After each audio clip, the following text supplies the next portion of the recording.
Good morning, everybody, and welcome to today's financial strategy session on women, money, and power. So specifically talking about things that women specifically, of course, it trickles down into men too, but that's what this one's about. I'm pleased to introduce Gary Garrison as our instructor. For those of you that don't already know Gary, he's a man of many talents. He was a senior level IT consultant for over 20 years. And believe me, he's very good at it. I know because he helps me out all the time. And that was before becoming a full-time realtor and then a broker, which he has been for over, well, I have 12 years. I think you're like at 13. 13, yeah, it was back now, in yeah. 09. Yeah, so, right. He's also a wealth manager, helping individuals and businesses prepare for a more financially secure future for him. He has always been driven to learn, to better himself, and has always been grateful for the opportunity to help others with what he has learned. You know, with the right help, guys, a secure and strong financial future is really possible. And today, he's going to be sharing important concepts that can be used to achieve that goal. So without further ado, let's welcome Gary. Thank you very much, Cindy. I really always appreciate your intros and your assistance. And welcome everybody. This is the Women, Money, and Power Financial Strategies webinar put together by Allianz Life Insurance Company of North America and in New York. This is a great informational webinar, and it's been tweaked a little bit. I've added some additional content that I think will be a little bit more informational based for your strategies. And so this is a great place if you're unsure of your financial future, not sure where to get, how to get started, what to do. You're in the right place for this. And as Cindy mentioned, I am a wealth manager, financial consultant, founder of Financial Glee. I always call it a silly name with a serious mission. We want to make sure everybody's financially happy. And I got into this business simply because I was not, and it wasn't from lack of trying. It was a result of some terrible advice from people I knew and loved and trusted, or other people had trusted. And in the end, it all came back on me. They weren't accountable, for it. And I realized that we needed more and more, more people that we could trust that actually could find real life solutions. And so that's where this all began for me, and why I focus on asset protection growth, which is really just a fancy way of saying that my goal is to make sure your money stays your money, and we help it grow as much as possible. And I'm grateful to have been able to help folks for over 30 years now overcome their life's biggest challenges, whether it be with technology and computers, as Cindy had mentioned, with their house or business, or with their finances. And through some great strategic partnerships and some fantastic alliances, I'm excited to be part of an $8 billion per year team, which gives me access to resources that most advisors don't, or specifically won't utilize within their services for a number of different reasons. So just a couple quick sort of the way. I'm not an employee of Allianz. I'm actually independent. Financial Glee is an independent organization, and it's deliberate. That way there we can find solutions no matter where they are, as opposed to being captive to a particular organization and their products or services that they make available. The Women, Money, and Power Financial Strategies program, as I mentioned, was actually prepared by Allianz Life Insurance Company of North America and its affiliate out of New York, for use by financial professionals like myself. And I'm sure you're probably already used to this by now, but these presentations are very general in nature. Everybody's individual capabilities, their needs, their goals, they vary from person to person. So, and they're very private. When you start talking about money and current financial position and how they're going to get to where they want to get, it's all very personal in nature. So just keep that in mind. It's a lot of great information here. And if you have any specific needs, questions, what have you, that pertain to you, there'd be great opportunities for us to get together afterwards, set up a meeting so we can go through those in more detail for you. So what you can't expect, Women, Money, and Power is kind of a funny title. So what you can't expect is a story about one man's dream of glory, a history lesson illustrating girl power throughout time, or an in-depth story of all female musical groups or bands. What you can't expect, though, is a sharing of insight into the changing roles and responsibilities women have reported experiencing and the impact on their financial preparedness and steps that can be taken now to begin actively improving your financial security. This, as I mentioned, was put together by Allianz, and the information actually came from a commissioned report by Allianz, or a study done by Allianz, specifically into the financial sort of well-being of women in particular. And there's certainly a reason for that. Not just because they make up a hefty portion of our population, but women are starting to see, and have been seeing for many years now, increasing roles and responsibilities. And there are some other factors that we'll go over later that play into why it's so important that they understand and provide the services and products and training that women specifically need to be able to achieve what they need to achieve. Generally, women have increased financial responsibility, as I just mentioned, but as they had found with the study, that many of them are still feeling somewhat financially insecure. Now, that's not necessarily a result of their lack of understanding, but it's just a result of perhaps their current position financially. But the goal certainly is to help understand that, so that then we can talk about what the next steps are to help solving some of these problems. So what we'll talk about today starts with why you need a financial strategy, understanding who you are financially, which is a key component to sort of overcoming some of those challenges that you are either facing today or anticipate facing in the future. Some financial strategy considerations, and getting started on financial strategies moving forward. So let's get started with why you need a financial strategy. And for some folks, I know you're going to feel like it's generic. Yes, I already know I need a financial strategy, but there's some real specific reasons as to why it's important. And many people keep putting it off. So why a financial strategy?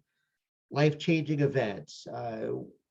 If we've learned anything the past few years with COVID, with changing markets, especially for those in the real estate profession, changing markets, there's only so much that we may have been prepared for up to this point. And at any given moment, there could be a significant change that has a direct impact on our financial security. Evolving roles, and with that comes the increased responsibilities in those roles.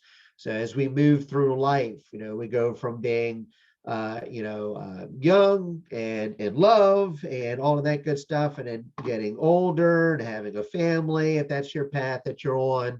It just kind of keeps moving. And so each cycle, our roles change, especially if you become empty nesters next, and we start getting towards retirement, our responsibilities change. For many of us, and especially in the real estate profession, we're no stranger to this concept. That's the sandwich generation. More and more of us are living longer, thankfully, but that is creating some additional challenges. Our economy has played a big role in this as well. So we've had many families looking to combine, multi-generational families to combine, so that mom and dad can still take care of children, even college children that were coming out of school and not able to find work, still need to live at home. So parents are still responsible for taking care of them, but then their parents are now getting old enough where they're starting to need some additional care. And now you're starting to feel that squeeze. And of course, feelings of financial insecurity that's sort of created, or it can be created by all of these different events. That's why why you would need a financial strategy. One area that certainly women's roles have been evolving is in the area of education. Interestingly, and I was able to update this with some newer information. Some of the information kind of lags a few years, but college attendees in 2021, the study found that 59.5% of those college attendees were women. In fact, we've seen a sort of a decline in the male college attendee participation in recent years. So 59.5% are women, and earnings since 1979 for women have increased 41% compared to men, where the earnings have increased just 25%. So these with the extra education for many folks, but certainly the extra income creates additional responsibilities and financial opportunities, and makes having a financial strategy just even that more important.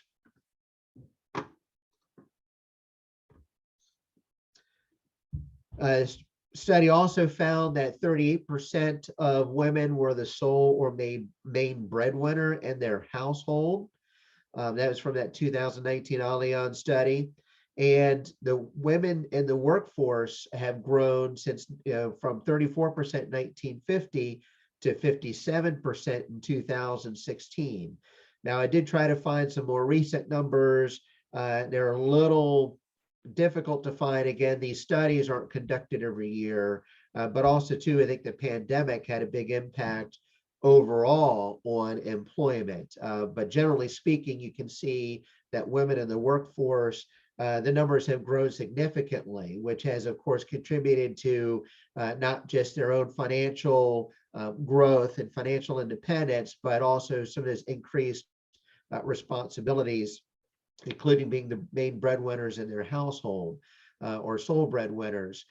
So you can see why financial strategy, having one to maintain and manage properly that income is so important. And with that increased responsibility, the studies have found that 41% of women consider themselves a chief financial officer of their household, and almost half believe that they are as knowledgeable or more knowledgeable than their spouse or partner. So these are, as you can see, some significant changes. We were looking at numbers from 1950, 1979, and not everything sort of catches up or progresses at the same time, which I think is why they're seeing in those studies those reported as high numbers of folks that have reported financial insecurity. Another thing to keep in mind is the life expectancy. It's, I don't think, a surprise to anybody because the numbers have been around for a long time that women tend to outlive men. And if that is the case, you have to anticipate that at some point women are going to be solely responsible for their finances. And that's a big deal, especially as we get older. Now, I know the average real estate agent, the last numbers I looked at, 55 years old and female, you're looking at a large portion of it, certainly this profession, but also the population that has kind of got an eye now on what their future could look like, and and why it's so important that a financial strategy be developed and be maintained. And as I mentioned, going back to that report, 40% of women did report that running out of money in retirement as their top worry. So that's a big part of that sort of financial insecurity that they had reported within that study. Running out of money is a big concern, especially if you're looking to retire, ideally in your, say, early 60s to mid 60s, maybe 70 or so if you're healthy and you love what you do. Maybe it's great, but if you're living into your 80s, 90s, hopefully we all hit triple digits, that would be fantastic. Then you're looking at potentially 20, 30 plus years that you have to be able to live off of whatever income it is that you've generated. So you can see why 40% have reported that as a main concern. And quite honestly, I'm surprised at 40%. It was only 40% that had reported that. It's pretty scary when you consider you might not be receiving any new income. So you're relying strictly on your savings or pension, anything else that's available to you. And there's a lot of factors that we just don't know and won't know until we get there. And that's what will inflation look like and what will taxes look like. Certainly with the pandemic and all of the financial aid that the government has made available, to get us through this pandemic crisis, they're going to have to get that money back somehow. So I think everybody is fully expecting taxes to increase in the future, and the impact of taxes on savings, especially if you're not able to generate any new income, is pretty scary. So what was also interesting from this study is that from a recommended solution standpoint, most women in the study had reported that providing valuable advice that they can pass on to their daughters and granddaughters was of utmost importance to them. Of that advice, 84% would say start planning early. 77% would say to be self-reliant, and 71% would say to have a financial plan. So it's, through experience, it was great information that they were able to share with the folks that did the study. And we talked about life events earlier. Each stage of life can bring events that can reshape your financial needs and concerns and impact your ability to plan for and achieve your long-term goals. I just talked about, for instance, inflation and taxes, but what about career changes, family changes, your home or business? Those of us also in the real estate profession, we're independent business owners. What happens if you need to start over, and certainly when you get to your retirement stage? So we'll talk about each of these just here quickly. So from a career standpoint, you want to make sure you're covered financially for unexpected expenditures. Starting your profession, if we've got folks that are new in the real estate profession or new in any industry, starting, certainly there are costs involved with that. Changing jobs, there's going to be a cost. What happens if, for those folks that decide they want to go back to school or college, what if they want to move up the career ladder? These are all reasons why a financial strategy would be so important and how they can help you. Changes in family status equals changes in financial security needs, getting married, moving in with your partner, having a first child, sending children to college, caring for an aging parent. We talked about that sandwich generation. These are all areas that can be planned for and protected through a good, strong financial strategy. How about for your future goals and even your current goals and requirements? Renting your first apartment, buying a house, downsizing to a condominium for those empty nesters that no longer need the extra space. And for business, financial security is extremely important. It forms a basis for business success. So becoming self-employed, just getting into the real estate profession, or certainly trying to stay within the profession through all the different changes, taking on more responsibility within your business is all pretty scary, and it all falls under that sort of area of financial worry and concern that you need to be focused on protecting. Also, from a life event would be starting over, challenges you didn't plan for perhaps, or unexpected financial changes resulting from a divorce, becoming a widow, or as we talked about, as I mentioned earlier, becoming an empty nester, kids move out of the house. Now what? Retirement, the decisions made now impact your financial future. That is absolute truth. And we'll go over this a little bit more later, but planning and putting together a strategy and putting together a plan is really the only way I can see, and I think anybody else out there will confirm this, that, for maintaining your standard of living, for determining whether or not Social Security will be enough, especially if Social Security benefits get reduced.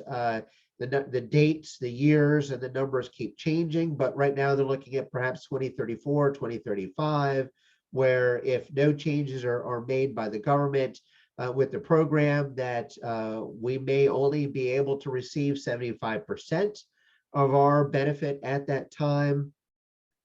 So we've got to be able to plan for that, right? We don't know. We certainly hope that the government will get their act together and address it, because it's really our most valuable, or one of our most valuable retirement assets that they really have responsibility for. But in the event that they don't, we need to make sure we protect ourselves, right? Increasing healthcare costs every year, they go up. It's ridiculous. The cost of medications, new medications, they keep going up as well. And market volatility, I think that's something that's really, it's top of mind for most people today. We've seen anywhere, depending on where you are within the market, 16 to 26, 30% losses in the securities market just since January 1st. So if you are retired already and you have a portion, or any portion of your retirement income is coming from money that is in a tax advantage plan, or not, even if it's just directly tied to mutual funds or stocks or something else that's volatile, it's pretty scary when you see that all of a sudden your money has declined, especially if you have no new income coming in. And then the sandwich generation, many women in particular, especially those that are outliving their husbands, are still finding that they are stuck in between taking care of children and taking care of aging parents. And so again, this is where having a financial strategy is so important. You need to set your financial goals. You need to be able to reevaluate them frequently, typically on an annual basis. You've got to be able to manage your debt and create a retirement strategy, and potentially save for children's college early. So that way there, in the event something does happen, you still have money there to help them with their college expenses. Also, you would want to consider talking to your parents about legacy planning and about their estate, what their plans are, or what they've been thinking about, things such as passing on life lessons and values, where they're considering distribution of personal possessions, distribution of financial assets, and of course, their financial final wishes and directives. Having the right plan in place and right strategy can help ensure that everybody's on the same page, and that their wishes and your wishes will be able to be fulfilled as you are hoping. Need to be proactive. Unfortunately, too many people wait until a life event happens before they ever take any steps to put together a strategy or to address their needs. And we saw that an awful lot, sadly, when COVID broke out. It was sad, but many people lost a lot of loved ones near and dear to their heart, that thought they were going to live another 30, 40,000 years. And unfortunately, they were taken way too soon, way too unexpectedly. And they did not have everything in place that they needed to. And it was absolutely devastating. So you need to get in that mindset of being proactive if you're not already, or if there are areas where you're not as proactive as you think you ought to be. Do yourself a favor, be proactive instead of reactive. We're talking about, again, my focus is on protecting my clients, helping them protect their finances, their family, and help grow. And one of the best ways you can do this through good financial strategy and planning is having these conversations and being proactive and getting things in place. so that when things do happen, you're prepared. Knowledge is power. The experience and training of a financial professional can be invaluable. That's And I found that through my own personal dealings, and unfortunately came across too many that were just bad advice, which is why I decided to get into this myself years ago. Of the women working with financial professional, 86% though, do earn better return on my money. So even though, the advice, you've got to be careful where you get your advice from. You could argue that just getting some professional advice, most advisors are doing the best they can for you. So working with a professional, though, is going to be far better than trying to do it on your own. As you can see here, 86%, 83% felt confident and prepared for their financial future, and 82% were able to set financial goals and determine a way to achieve them. And 90% would recommend working with a financial professional to other women. So these were great numbers of those folks that participated in the study, and showing that getting that outside help can be invaluable. Doing it on your own. In fact, I speak with folks on a regular basis that have either tried to tackle it on their own or have other family members that have tackled it on their own. And in order to be successful, they've had to take it like a full-time job, and most of us can't. So getting a professional will go a long way to achieving your goals. So understanding who you are financially. This was interesting information from the study. The study revealed that there are essentially five folks tended to sort of fall within sort of 5 categories. So one would be your financial initiator. Another would be your financial analyzer, financial collaborator, financial avoider, and your financial dreamer. So these were, from the study based on a survey of questions, the categories that most of the respondents fell into. It's important to know which category you fall into because it makes it a lot easier to identify the best approach, what areas to focus on, how to determine, goals, set the right plans. And so that's why it's important to understand this. And I will send, for those folks that are participating, they've got a great financial personality worksheet that I'll be happy to share with everybody that will allow you to answer the questions. It's just a simple number of questions that are weighted. And then based on those, I think you'll be surprised to see which category you may fall in. It may help to guess where you think you will fall first, and then go through the questions and see how that lines up for you. So financial strategy consideration. So this is an area that I've sort of added to the Allianz presentation because honestly, I feel people need to have some direction, and it was lacking in the initial presentation. So at a high level, you need to remember that every day counts. We talked about being proactive instead of reactive. Procrastination is not our friend. If we really want to take advantage of whatever the opportunity is, it takes time. Compound growth takes time. It requires years for the money to be able to grow on top of itself. It takes time to recover from market losses. So just know that procrastination is devastating. You can lose more money than you need to. I'm working with a lot of folks now that have lost way too much money in their current retirement plans or their TSPs, 401ks, 403bs, et cetera.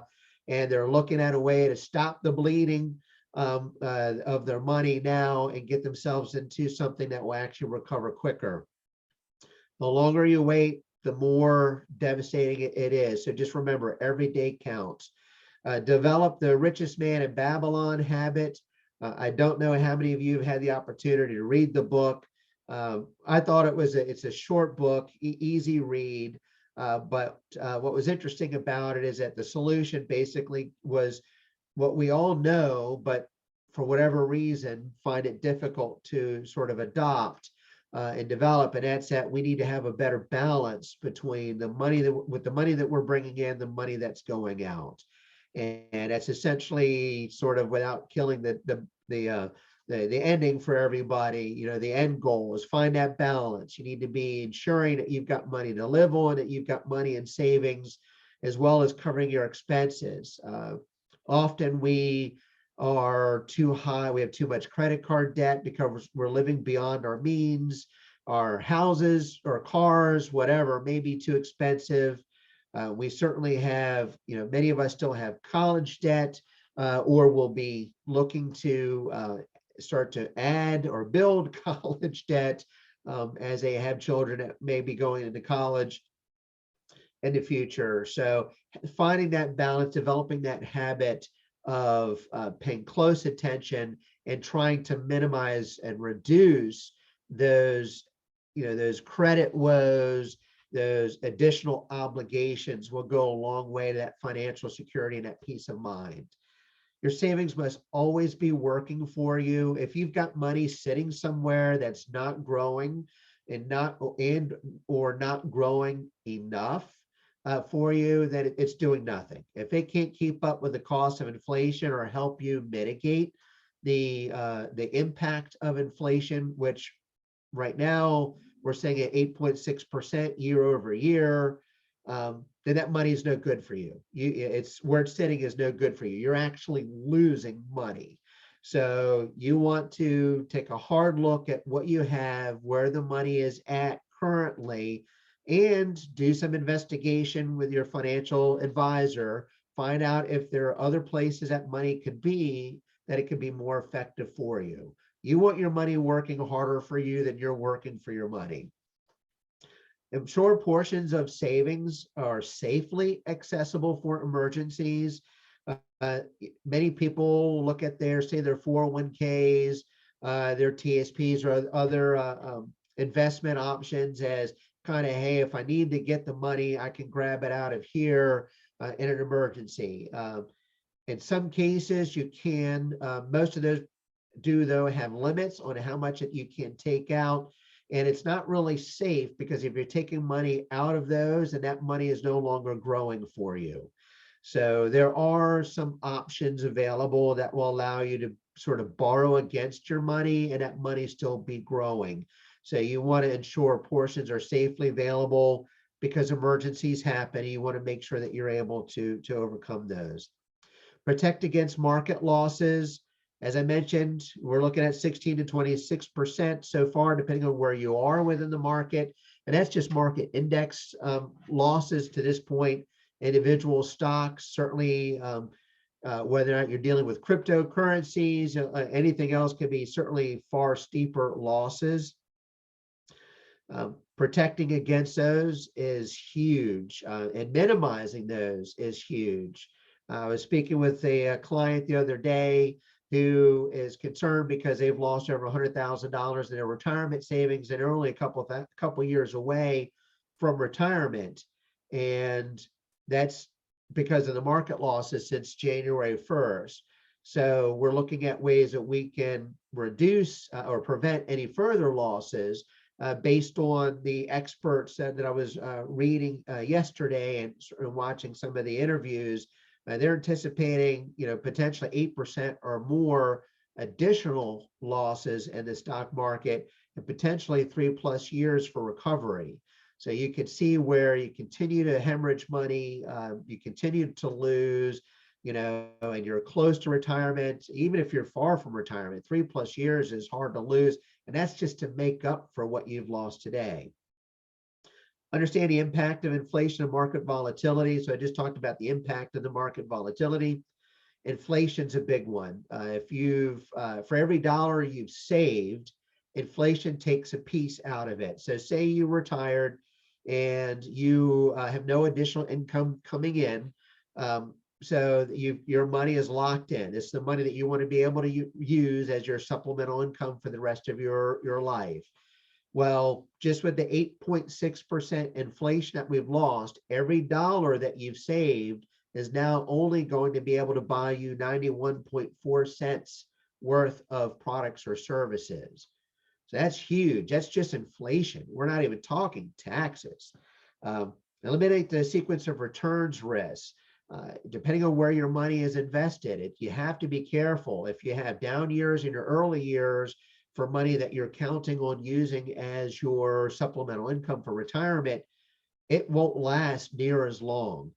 So you want to focus on your sequence of returns, where your investments are they subject to these types of issues? Understand the tax implications for any of the money that you are using, if it's at a tax advantage or tax deferred account. Keep in mind that money is then going to be taxable.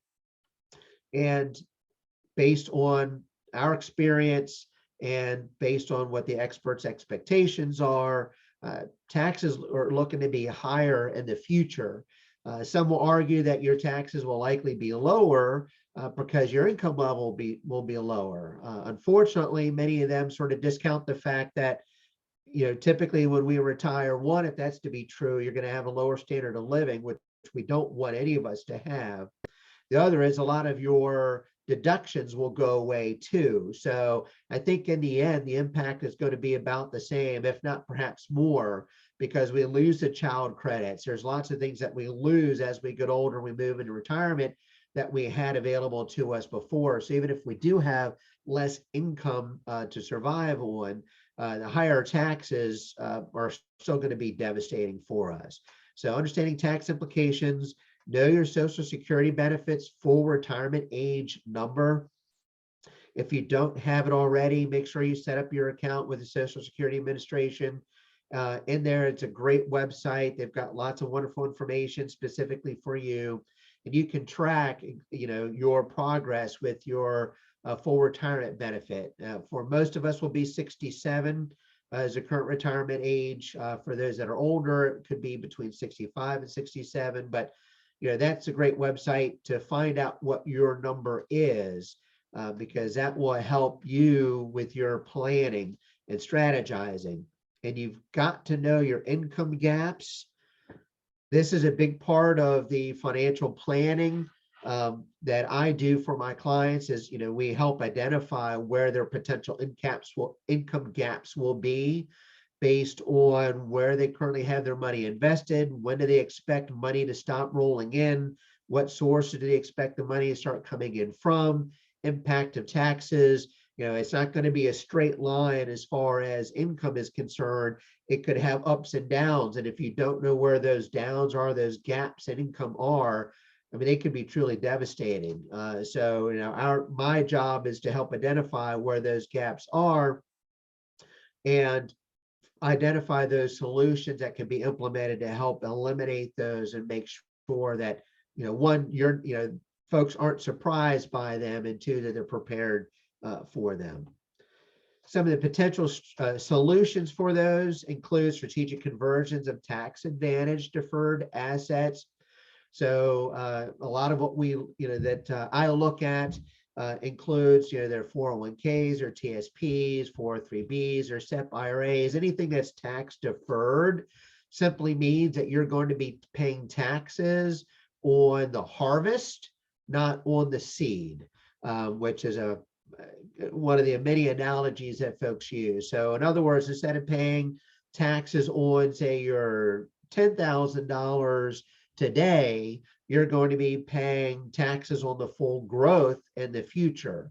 And if the taxes are higher in the future, Uncle Sam, the government's getting a lot more of your money.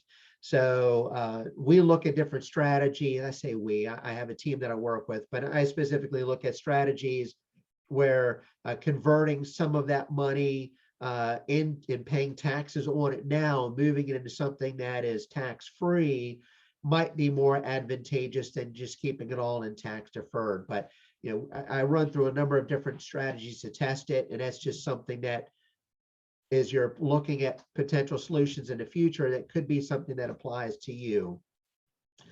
Maximize your contributions to those specialized tax-free programs that I was just talking about, and including Roth, and believe it or not, your fixed universal insurance, fixed index universal life insurance. Sorry, I tripped myself up. So your FIULs, believe it or not, life insurance actually has products that are specifically designed and protected by the government, by the IRS, that will help you solve an awful lot of your financial problems and help prepare for your future, including your tax-free income stream, death benefits, and everything else. So you want to look to maximize contributions to those. Again, as I mentioned, every day counts. So the sooner you're able to get involved in programs like those, the greater the benefit will be for you in the future. Limit your contributions to your tax-deferred pension plans or savings plans to the amount that equal to an employer match. So if you are participating in, say, a 401k or some other type of IRA that's being matched, that has a match by an employer, that's great. That's fantastic. You want to maximize that. If they're matching it, wonderful. But those are typically still your high risk, high reward, highly volatile investments. So recommended that you just limit to whatever that amount is that's being matched, just to take advantage of that. And then anything outside of that, then you contribute to those tax-free programs and put elsewhere that will be protected for you. Utilize your IRS protected products like the FIUL I just talked about, and fixed index annuities to grow savings for an income stream without the risk of market losses. As I mentioned, the insurance industry has some great products, and these fixed products are fantastic because they do not actually participate in the market directly. And therefore, excuse me, not only does your money not lose when the market goes down, but when the market goes up, it immediately starts to grow. You're not worried about trying to get back to even first before you start to realize gains. As a result, that money grows a lot faster. And so, yeah, so it's great for income streams, which many of you are probably familiar with. That's what annuities are fantastic for, but FIULs are great for that as well. And you don't have the risk of market losses. Incorporate leverage products to grow savings faster and risk-free to make up for lost time.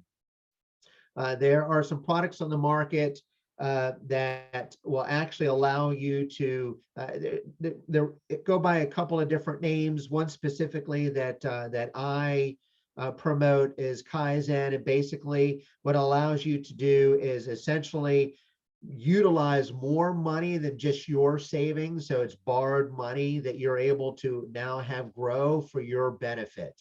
It's the same thing that you do when you leverage, when you buy a home, buy a car, you're using credit, you're using a loan, you're actually leveraging, you're using leverage from an investor. There are products out there that allows you to do this specifically to help grow your retirement savings. There's no product on the market like Kaizen.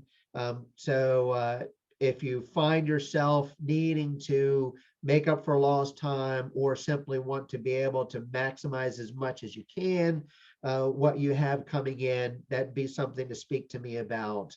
You just can't beat it, but it does require some qualifications. And it create a revocable living trust to protect your assets and wishes. Specify your power of attorneys for health and finance decisions, any event that you're to become incapacitated, and to avoid the probate process. This is an area, again, where we had learned through some difficult experiences how unprepared we were just as a whole when COVID started taking family members prematurely from us. A will just isn't enough, but at least it's something. So if you don't have a will, great. Unfortunately, wills go through probate and they can be disputed. Many of the folks that sadly were passing from COVID were first incapacitated. They couldn't, they were unable to speak, and therefore pass along their wishes. And so being able to identify somebody that can help make sure your healthcare wishes are understood and followed, and help make sure that your finances are handled the way you would want them handled in the event that were to happen to you, is just invaluable. And of course, protecting your assets, using a living trust is another way of course, preventing the probate process from getting too involved and changing how you want, say, your assets distributed as well. So these are some potential solutions that I recommend folks consider as they are building a financial strategy and working with a financial advisor on developing their plan for their solutions for today as well as for the future. These are the best areas to look based on my research and experience. So getting started on a financial strategy, many folks are concerned, is it too much to take on? Is it too involved? It's not. I certainly make it as easy as possible, but there are a few steps in the process. You want to identify your most significant financial goals and concern would be your first step. So that's sort of sitting down and working through that, getting your partner, if you have one, engaged in the conversation as well, making sure that the goals and concerns of everyone are noted and something that you can then look to address. If there are more than one of you involved, just be aware that typically different perspectives each person will have. Interestingly, that you'll find that your goals and concerns will likely be different. There may be some overlap. So identify your 3 most important financial goals and concerns as a couple. So sort of identify them together and then see if you can't sort of narrow them down if you guys aren't exactly on one for each of those. And even try switching roles and perspectives and answering the same questions. What are your goals and concerns?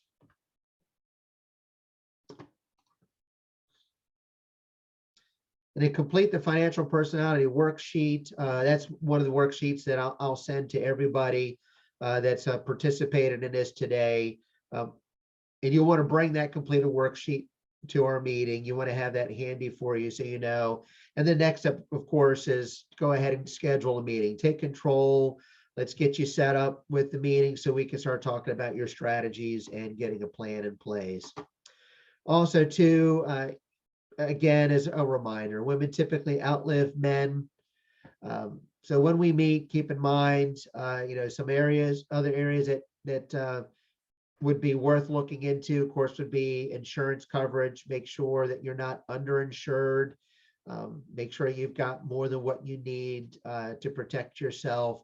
And as I mentioned before, annuities would be another option. So they provide reliable income for life and a level of stability. As I mentioned, they've got that protection option along with the Index Universal Life contracts as well, which is great for not just protecting your savings, keeping you from losing money, but also allowing it to grow quicker because of its compound effects. And annuities specifically are designed for an income stream. So they're great for that purpose. And income stream could be set for a period of life, or it could be for a lifetime. And of course, it being life insurance, there are other options that can be added to them. They're referred to typically as riders for, say, long-term care, home care, and of course, as a life insurance product, they also include death benefits. So there's a lot more that you get from them than you do anything else that you have as far as an investment option goes. All right, so try to be considerate of everybody's time. There's a lot of information. We did talk about why you need a financial strategy. There are lots of reasons as to why it's important to have a strategy in place. We also talked briefly about why it's important to know who you are financially. I spoke a little bit more about some financial strategy considerations. They're really critical. Take those to heart. Those will go a long way to help ensure that you are set up. You're able to overcome whatever the challenges are and able to have the lifestyle that you're hoping to have in your retirement years. And we just talked about the simple steps involved in getting started on that, creating your financial strategies and getting your financial plan in place. So with that said, and I know the webinars aren't quite as interactive as these are typically done in sort of workshops. But please, if you have any questions at all, feel free to either unmute yourself if you're able to, or use the chat window, and I'll be happy to help answer any questions.